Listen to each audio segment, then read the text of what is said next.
Sebab hakikatul zikr, hakikatnya zikir itu merasa berhadapan, hudur. Jadi hakikat zikir itu hudur. Maka ketika kita membaca astaghfirullahaladzim, maka hudur.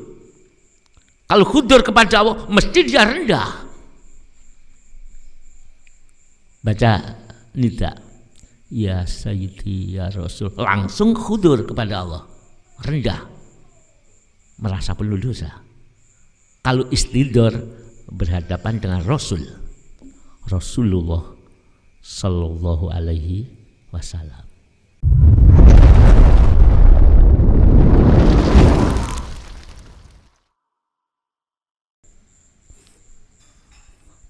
Assalamualaikum warahmatullahi wabarakatuh.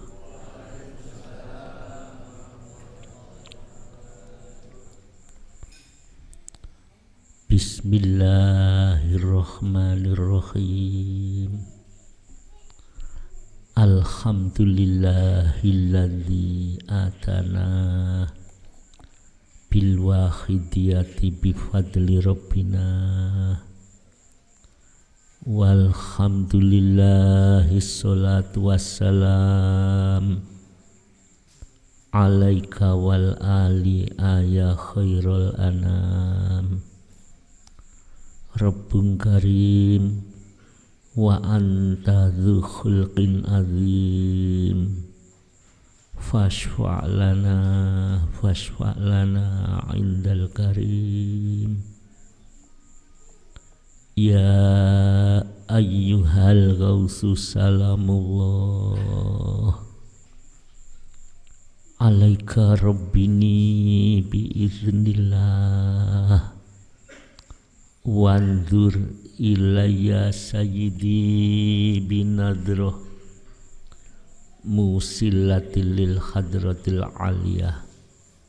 Amma ba'du. Hadratal mukarramin, para alim ulama yang saya taati, saya muliakan, kepada pengurus Yayasan Al-Ma'ruf,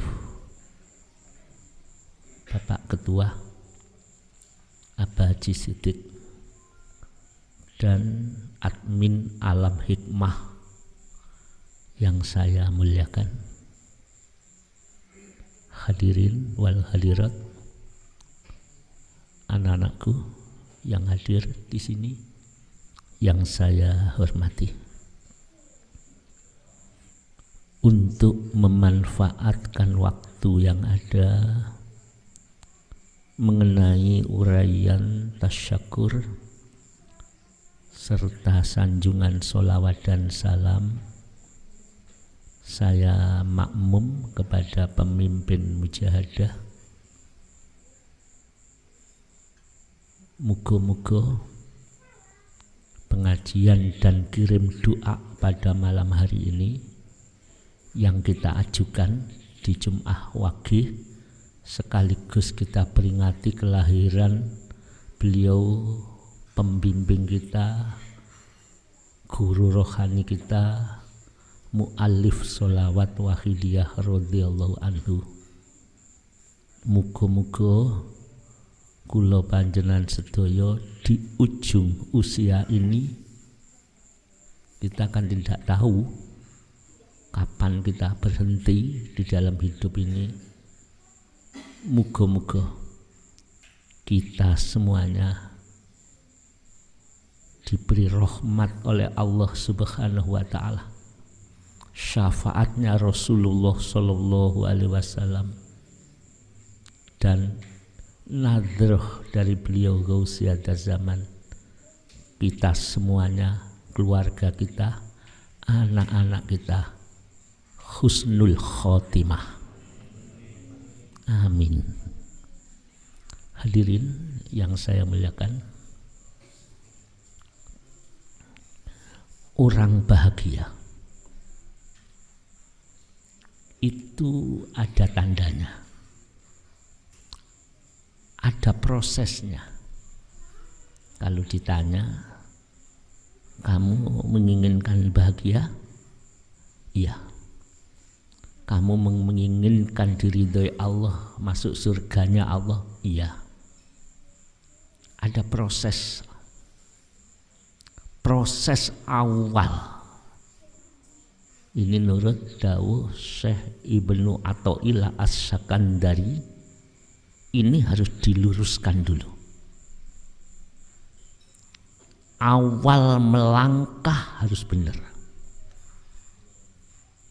Sebab semakin jauh kita melangkah, kalau gak benar,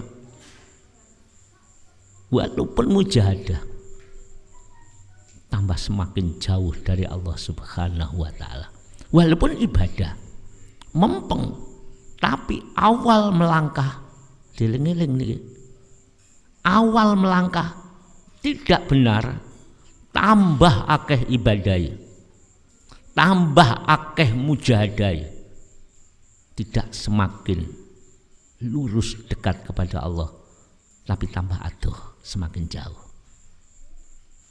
Langkah awal inilah yang harus kita perhatikan. Lah kita ada kesempatan, tapi di belakang kita yang sudah meninggalkan dunia yang fana, tutup jalannya.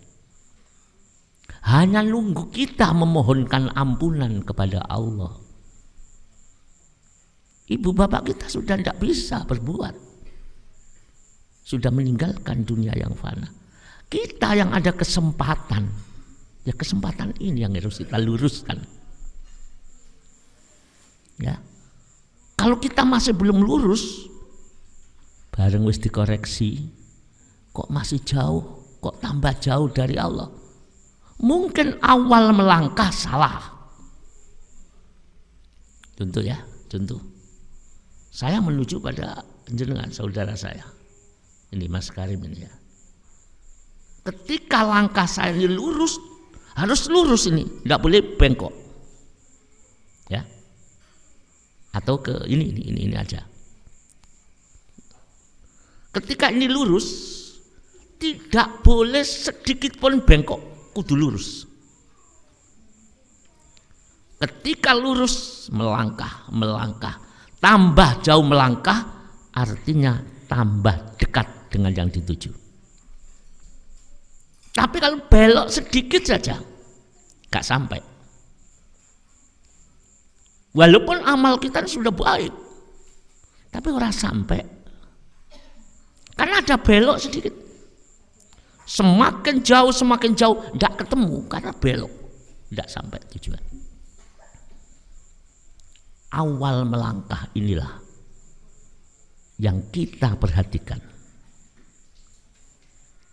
Min alamatin najhi fil bidayah, dalam kitab Al-Hikam ini. Jadi tanda-tanda orang itu sukses di ujungnya, kita kan dalam perjalanan. Tanda-tanda orang itu berbahagia di ujungnya, di endingnya, artinya ketemu, perjalanannya pas ketemu. Apa? Tondo-tondone amal kula panjenengan ke diterima kali Allah. Ingin diterima toh? Sebab lek gak diterima di akhirat yo gak ono sangune. Masih sekarang ini kita sudah beramal. Walaupun sudah beramal. Walaupun kita ini sudah haji tapi tidak sampai. Ya. Apa kata beliau Syekh Ibnu Athaillah As-Sakandari? Kalau kamu ingin sampai amalmu diterima, kamu akan bahagia di ujungnya. Arju'u ilallah,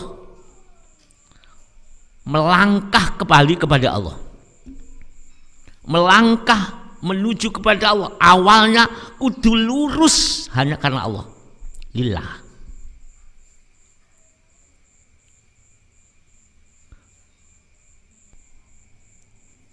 Sehingga akhirnya kita akan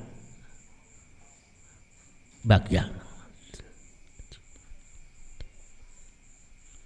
Nah, kita sudah lurus apa ora?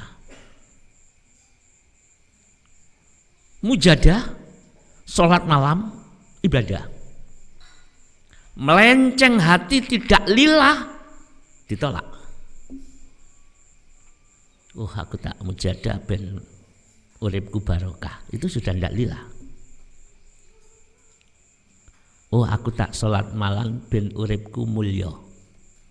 Aku tak mujadah ben ngene supaya ngono.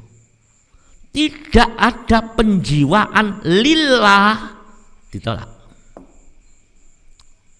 Apa maneh di aku, tidak bila mardudun, ditolak. Tapi apa yang ditolak? Tidak. Wa madrubun, diantem loh, iki amalmu.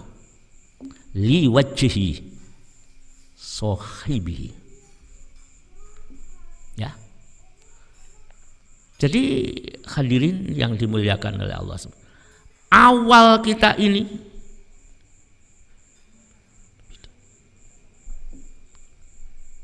harus kita luruskan. Saya dulu mboten ngerti Pak Ustadz, tidak apa-apa. Sekarang sudah tahu. Saya sholat, pokok sholat yang ada di hadapan saya surga. Luruskan Allah. Keluarga kita yang meninggal dunia sudah terlanjur. Ya kita masih ada kesempatan. Bagaimana tanggung jawab dengan bapak ibu yang sudah meninggal? Mujadah loh. Mohonkan. Karena orang mati sudah pasif, tidak bisa berdoa, hanya menunggu kiriman dari panjenengan dan kita. Makanya setiap malam Jumat kita berdoa bersama. Setiap Jumat Legi kita adakan kirim doa. Ini saya terima kasih kepada beliau yang konsumsi, yang memberi ayam dan uang untuk konsumsi hari ini. Beliau Bapak Mukhlis. Terima kasih. Kita renung hari ini. Jadi langkah awal ini menentukan. Ketika lurus kepada Allah, ojo tolak-toleh. Gitu loh. Walaupun banyak gangguan, walaupun banyak rintangan, jangan tolak-toleh. Jangan tengok kanan gitu, lurus. Karena ini perjalanan yang sangat suci. Hadirin yang dimuliakan oleh Allah Subhanahu wa taala. Yang lurus mana? Yang lurus itu ini loh. Dodo iki loh. Iki gak oleh belak-belok. Kalau Allah, ya Allah. Kalau pikiran tidak apa-apa kita diberi. Oh, saya ini butuh ini. Rasul dulu membaca ini, saya tak baca.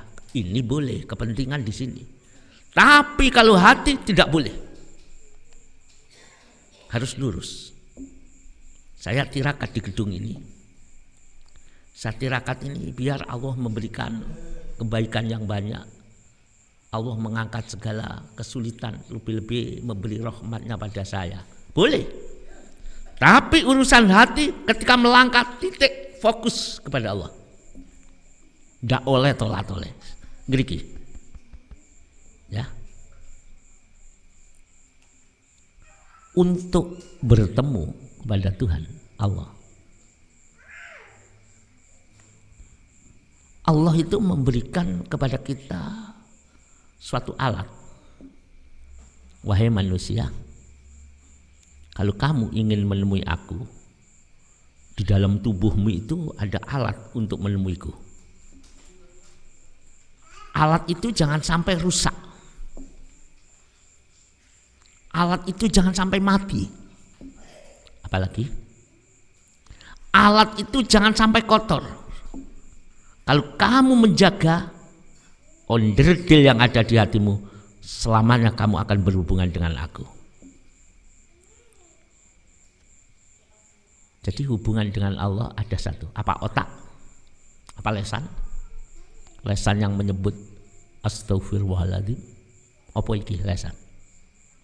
Lesan itu adalah sarana untuk zikir. Oleh karena itu Allah memiliki tempat bagi manusia spesialis untuk madhep, spesialis untuk bertemu dengan Tuhan. Itulah jiwa, hati. Jadi hati kula panjenengan iki tempat untuk bertemu dengan Allah. Ojo dianggap bertemu dengan Allah, Allah datang dalam bentuk, tidak. Laisa kamislihi syai'un. Sulit. Kita harus sering datang ke situ. Karena itu masjidnya Allah, rumah Allah ada di dalam dirimu, di dalam panjenengan, di dalam diri kita. Hati. Jadi hati niku masjid Gusti Allah yang ada di dalam jiwa manusia. Kita nyelengi duit datang ke Masjidil Haram, haji umroh. Itu masjidnya jasad. Jadi jasad ini kalau ingin bertemu Allah, rumah Allah yang ada di dunia itu masjid. Ya. Jadi masjidnya Allah itu ada di dunia, itu masjidnya jasad. Kita ingin bertemu dengan Allah munajat, datanglah ke masjidnya. Tapi syaratnya masjid itu tidak boleh kotor. Mulanya ono takmir, ya, ada takmir, ada tukang pembersih. Jangan sampai kotor, jangan sampai najis, karena itu rumah Allah. Kita datang, biaya banyak. Kita datang ke Masjidil Haram, kita ke Masjid Nabawi, itu masjidnya lahir. Tapi kita tidak pernah datang kepada Allah menuju masjidnya jiwa, roh. Kita tidak tahu. Yang kita tuju Masjid Jamek Bangil, Masjid Ampel, Masjid Madinah, Nabawi, masjid. Cuma kita tidak pernah masuk ke dalam masjidnya jiwa yang ada di hati kita. Karena tidak paham. Ya, walaupun jasad ada di Masjidil Haram, kalau masjid ini tidak pernah disobo, kita tidak akan pernah hubungan dengan Allah secara rohani. Kalau jenah ya iso jasad itu aja. Astagfirullahaladzim. Ternyata kita belum tahu, terutama al-fakir. Begitu dosa kita kepada Allah.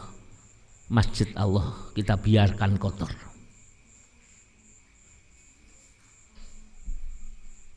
Hadirin yang saya muliakan,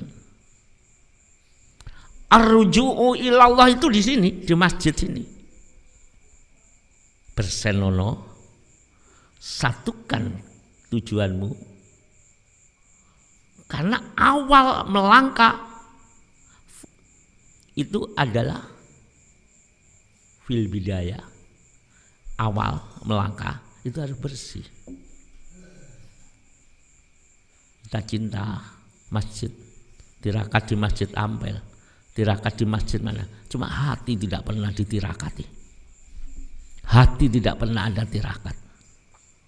Saya serukan di mimbar ini, ayo tiap hari kita mlebu nang masjid awake dhewe, masjidnya Allah yang ada di hati kita.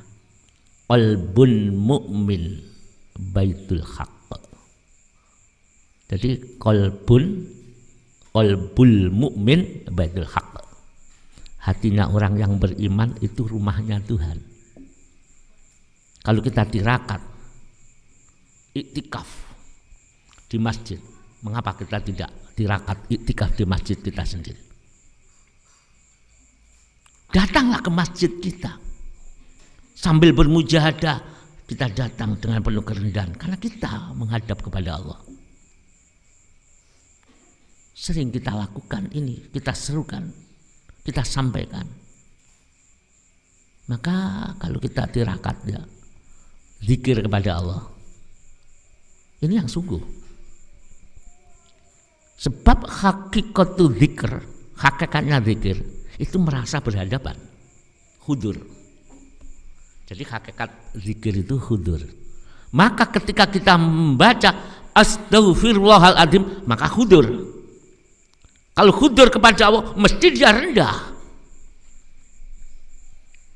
Baca nida, ya Sayyidi ya Rasul, langsung hudur kepada Allah, rendah, merasa penuh dosa.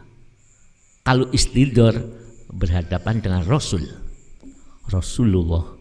Sallallahu Alaihi Wasallam. Jadi Bapak Ibu, mumpung langkah kita belum habis, kita tidak tahu langkah kita yang terakhir, belum yang terakhir, kita minta kepada Allah semoga kita dibimbing oleh Allah Subhanahu wa Ta'ala. Kalau jasad dengan jiwa, ya, beda Bu. Sekarang saya tanya, apa cita-cita Bapak? Apa cita-cita sampean anak-anak? Beli mobil, monggo. Punya rumah, punya pekerjaan yang untuk ibadah. Saya punya uang untuk haji, atau saya umroh, cita-cita. Itu cita-cita lahir. Hidup enak, itu lahir. Mari kita Fatihah ke hati kita masing-masing. Semoga Allah memberikan jiwa kita sebelum kita meninggalkan dunia yang fana, kita diberi oleh Allah hidayah untuk selamat menuju Allah. Al-Fatihah. Bismillahirrahmanirrahim.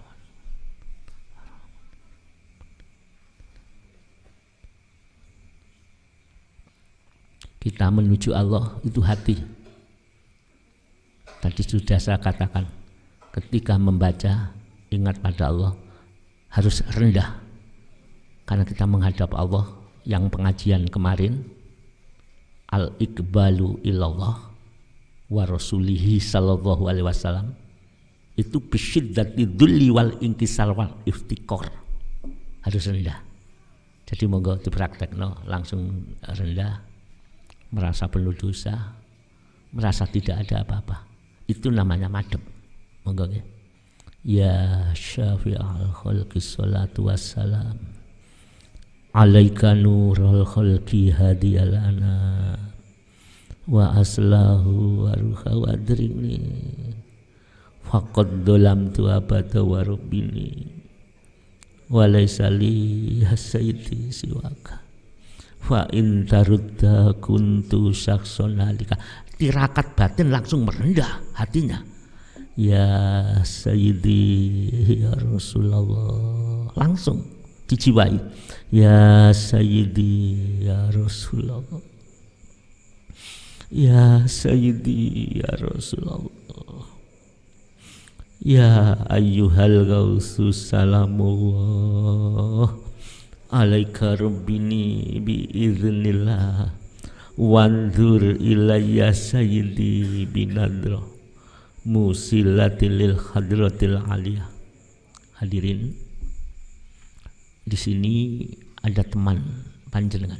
Saya tidak nyebut nama, tidak nyebut laki atau wanita. Beliau suatu saat diberi oleh Allah karunia, bukan berupa harta, tapi karunia pendekatan. Suatu saat dia sudah berhias diri, mau beribadah, mau mujahadah. Maka ketika mau berangkat, dia memandang di dalam cermin di rumah. Dia terkejut. Ya Allah, setelah ku pandang, dia berkata gitu, mengapa wajahku lebih jelek daripada binatang? Ini kejadian nyata. Ya Allah, padahal saya sudah mujahadah, padahal saya sudah sujud malam hari, Tapi wajahku mengapa kok seperti binatang, bahkan lebih jelek daripada binatang. Tidak terbendung air mata itu. Dia menangis di sisinya, di hadapan Allah. Dipandang wajahnya, semakin dipandang, nampak, ya Allah, dosa-dosa saya sekian banyaknya. Aku pernah melakukan dosa yang belum kutobati. Aku pernah ngerasani orang yang sampai hari ini belum saya minta ridhonya. Aku pernah mencela orang lain, menggunjing orang lain, sampai sekarang di mana orang yang kucela itu dia sudah tidak ada, mungkin pergi jauh, mungkin mati. Terbayang dosa-dosa yang ia lakukan yang selama ini tidak tahu. Sehingga dia tuh punya perasaan waktu itu, sepertinya dia tuh berjalan digiring nang neraka. Minta tolong pada Rasulullah, mujahadah, tidak pernah ketemu, tidak pernah didapatkan. Bapak, ibu, anak-anakku, untung temanmu itu di sini orangnya. Tapi maaf, walaupun istri saya tidak boleh tanya siapa, walaupun anak saya kalau siapa itu ya tidak boleh. Sudah janji tidak boleh. Ya. Sampai sekarang dia tuh seperti orang, maaf ya, tidak selamat. Akhirnya ada dawuh, teruskan itu. Bekal itu gowo nganti mati perasaan elek itu. Untung kamu ditunjukkan. Sekarang saya tanya kepada yang lain, termasuk pada Al-Fakir sendiri. Apakah jenengan penuh dosa? Dosa dengan suami? Dosa dengan istri? Dosa dengan anak? Wahai Bapak, kita tidak tahu dosa kita pada anak. Kullu lahmin nabata min sukhtin fannaru aulabi. Ono bapak maringi makanan kepada anak istri dari barang yang haram, min haramin. Pernah? Wis jaluk sepuro kepada Allah, kepada anak-anak, sehingga anak itu tumbuh besar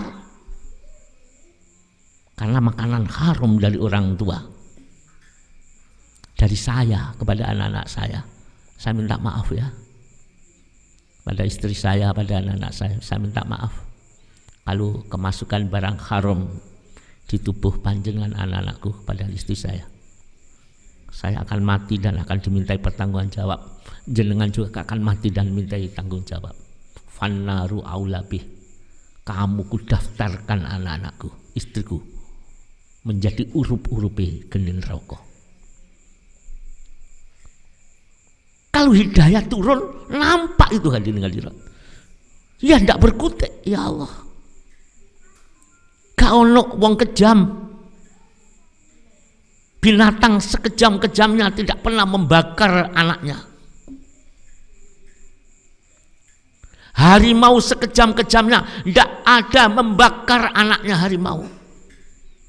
Tapi manusia yang diberi akal oleh Allah, manusia yang berselimut dengan agama dan iman, anak dijejeli barang haram, cokol di jeloni daging, tego mendaftarkan anak-anak kita dan istri kita menuju neraka jahanam. Padahal kalau anak kita menangis kita gak tega. Anak kita minta kita beri walaupun kita dengan hutang-hutang. Tapi kenyataan di balik itu, saudara panjenengan di sini itu diberi itu. Maka ketika dia melihat dirinya, dia kaget, ternyata wajahku lebih hina daripada binatang-binatang itu. Mungkin sampai sekarang tidak hilang dalam ingatan dan dalam rasa hati. Saya hanya berharap untung sekali orang itu. Karena ketika hamba merasa salah, hamba merasa rendah, hamba merasa dosa, hamba merasa salah memasukkan anak ke dalam neraka karena barang haram, Allah berfirman, ana indal munkasirati qulubuhum min ajli. Aku bersama orang itu, aku di sisi orang-orang yang hatinya nampak segala macam dosa, nampak bahwa dirinya lebih rendah, lebih jelek daripada binatang. Kata Allah, aku bersama orang itu. Tolong yang bersangkutan doakan kami, doakan kita semuanya. Semoga Allah memberi fadl yang terbaik. Al-Fatihah.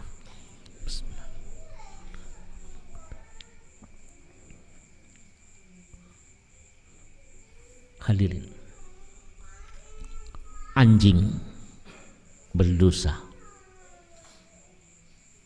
dia tidak punya akal. Kerbau mencuri, dia tidak punya akal. Coba bayangkan diri kita makan haram, kita punya akal. Maksiat kepada Allah, kita punya akal. Curang, kita punya akal. Wajar bila hamba Allah itu nampak dengan jelas, wajahku lebih jelek daripada binatang. Karena kewan maksiat tidak punya akal, gak dituntut karo Allah. Dan kewan tidak maksiat karena tidak punya akal. Tapi kalau manusia akan dituntut. Masyaallah hadirin. Ya Allah, kita diberi kesempatan untuk menyadari hal itu.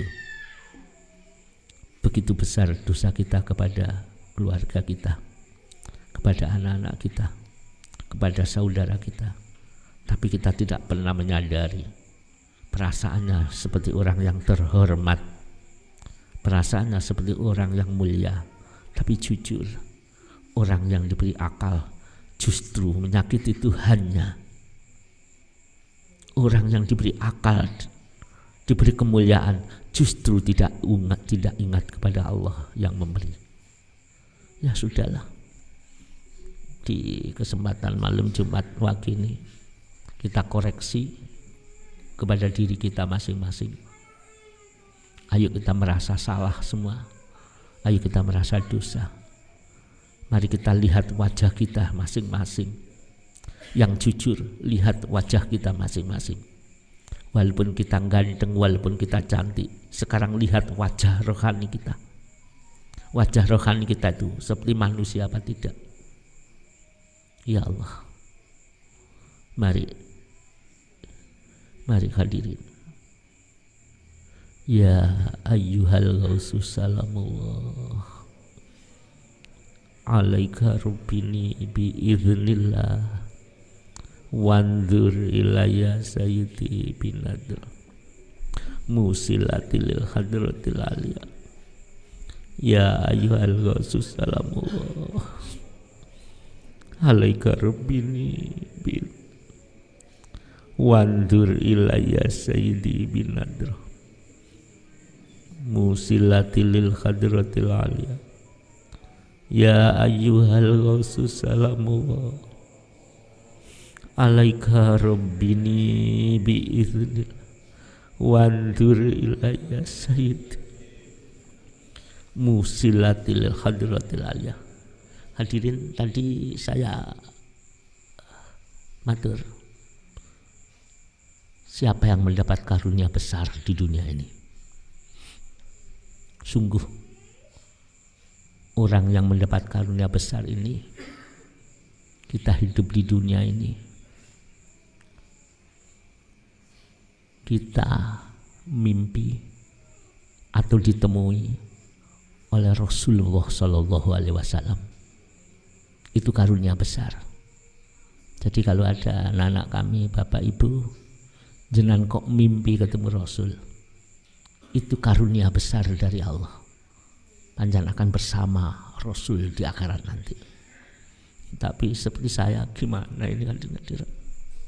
Jangankan ketemu, mimpi saja tidak pernah. Bagaimana Rasul akan mengenal kita? Walaupun kita lantunkan selawat beribu-ribu, ketemu saja tidak apa, mimpi pun juga tidak. Tahu rahasianya. Bagaimana Rasul menemui kita? Sedangkan wajah rohani kita, wajah kita lebih jelek daripada binatang. Kita ini ingin ketemu, bahkan keluarga, teman-teman matur, saya ingin ketemu Rasul walaupun dalam mimpi.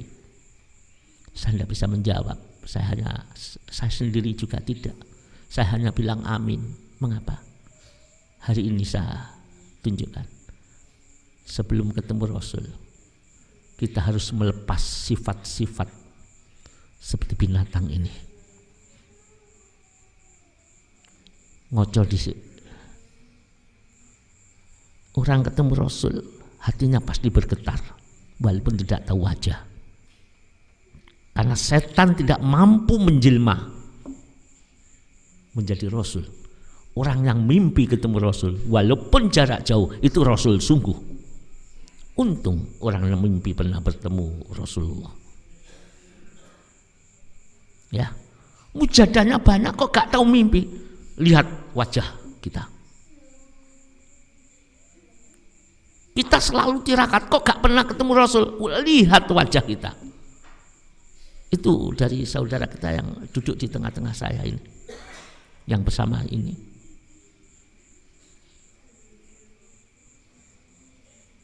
Ya Allah, kita terlanjur mongso apik.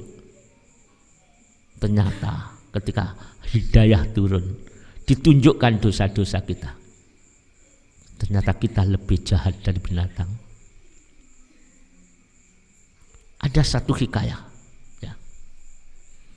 Ini orang biasa hadirin, bukan sahabat yang dekat dengan Rasul, orang biasa. Ketika pulang perang Tabuk, ya, semua penduduk Madinah itu metu kabeh, kecuali yang udzur, wanita, anak-anak, dan orang-orang yang udzur.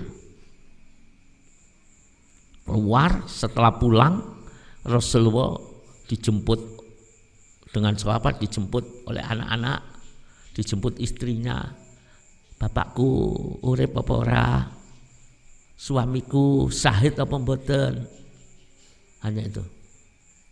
Terus Rasulullah ketika melewati Masjid Nabawi, ada seorang tua, kulitnya hitam, lebam, tangannya ini kasar, datang duduk di pinggir emperan masjid itu. Rasul melihat, didatangi orang itu. Orang itu hanya menangis, maafkan saya ya Rasul, saya tidak bisa ikut perang dengan Paduka, saya minta maaf. Iya, tidak apa-apa, kamu udzur orang tua, tapi tanganmu itu kenapa kok sampai berdarah, melepuh, kasar seperti itu? Jawabnya gimana? Aku ini orang miskin ya Rasul, kadang-kadang makan, kadang-kadang tidak. Pekerjaanku adalah memecah batu. Ku jual buat makan istri dan anak-anakku ya Rasulullah. Aku orang miskin ya Rasul. Aku sengsara ya Rasul. Maka oleh Rasul dipegang tangan itu. Dipegang tangan itu dengan keadaan yang sangat kasihan. Hadihi yadun la tamassaha narun abada, sambil didoain, tangan ini selamanya tidak akan disentuh oleh api neraka, sambil dicium oleh Rasulullah. Rasulullah selama hidup mencium tangan itu hanya 2 orang. Satu, putrinya yang sangat dicintai, Sayyidatul Siti Fatimah. Yang nomor 2, tukang batu yang tangannya kasar. Rahasianya, mengapa tukang batu dicium oleh Rasulullah tangannya? Satu, hatinya merasa miskin, hatinya merasa sengsara, dia merasa dosa, tidak pernah ikut, tidak bisa ikut kepada Rasul untuk perang, maka Allah menyayanginya. Bapak Ibu merasa miskin, apa bangga dengan kekayaan? Bapak Ibu merasa bodoh, apa bangga dengan ilmunya? Jauh. Selain itu, tukang batu itu setiap hari lewat mencari batu, muter di depan rumah Rasul, hanya ingin melihat wajah Rasul walau hanya sekejap. Tukang batu itu tiap hari meminta pada Allah, temukan saya dengan Rasul, jangan dipisahkan saya dengan Rasul. Tapi aku malu ya Allah, aku si miskin, aku bukan orang bangsawan, aku rendah ya Allah, tidak mungkin Rasul menemuiku. Kerendahan inilah yang mengantarkan Rasul memegang tangan seorang yang sangat miskin itu dan dicium tangannya. Ya Allah, andaikan kita hanya bersalaman saja, alangkah itu bahagianya hadirin. Pikiran saya menerawang. Andaikan besok kita ada di neraka ya, tapi di dunia pernah mimpi wajah Rasul, alangkah indahnya. Mungkin neraka di sana tidak akan menjadikan sesuatu yang paling membahayakan, kan ada wajah Rasul di pelupuk mata dan di hati kita.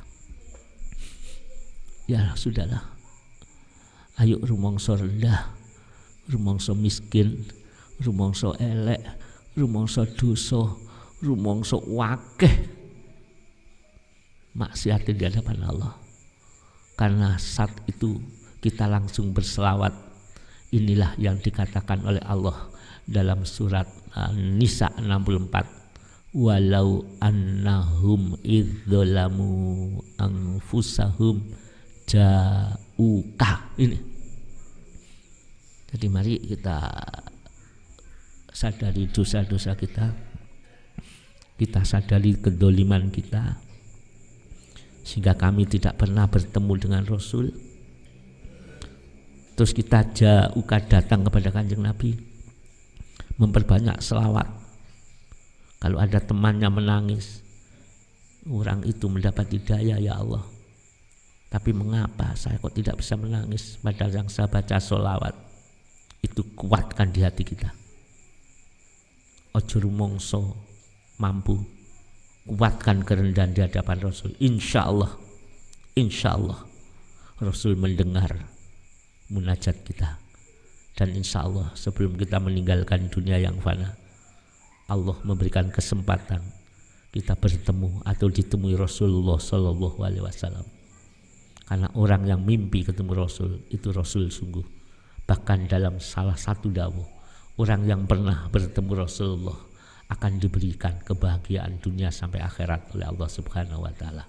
Tolong Bapak Ibu yang pernah bertemu Rasul, doakan kami selama hidup ini biar tidak sia-sia.